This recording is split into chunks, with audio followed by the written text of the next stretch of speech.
તું મારા ખેતરમાં કંકુડા કેમ વેણવા આવ્યો હતો? ના કાકા, હું નતું.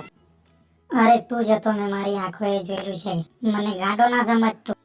ના કાકા, હું ખરેખર નતો. મને તો તમારી છોકરીએ કંકુડાના બાને બોલાવેલો હતો. અરે તું મારા પરથી મારી છોકરીની વાત કરે છે? હમણાં મારા દાદા પરદાદાની લાકડી લાવીશ અને તને હું અહીંયા સીધો દૂર કરી દઈશ. આ મારી લાકડીનો પાવર હજુ તને ખબર નથી. કંકુડા વીણે છે અને ઉપરથી મારી છોકરીનું નામ પાડે છે. મારી છોકરી એવું કામ કરે જ નહીં. હે ભગવાન, મને ઉપાડી લે હવે. મારી છોકરીએ મારો વિશ્વાસ તોડ્યો.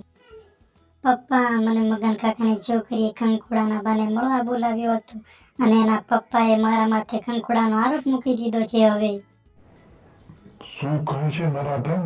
મારા ઇજ્જતના ગામમાં તે કાકરા કરી નાખ્યા. મને ગામમાં મોડું દીકરાને લાયક નહીં મૂક્યો છે. તું તો મારા મારથી સીધો રહીશ. લે, માર ખા મારા હાથમાં. ના પપ્પા, એમાં મારી કોઈ ભૂલ નથી અને જો તમે મને મારશો તો હું મમ્મીને કહી દઈશ કે તમે પણ રમીલા કાકી સાથે બહાર ફરવા ગયા હતા. જ્યારે વાત તારી પર આવી તો તું તારા પપ્પાને બદનામ કરવા લાગ્યો છે. અને આ બંદૂક દેખાડીને કોને ડરાવે છે? મારી પાસે પણ AK-47 છે. તું આમ નહીં સુધરે. મારે તારા મોટા ભાઈને જ બોલાવવો પડશે.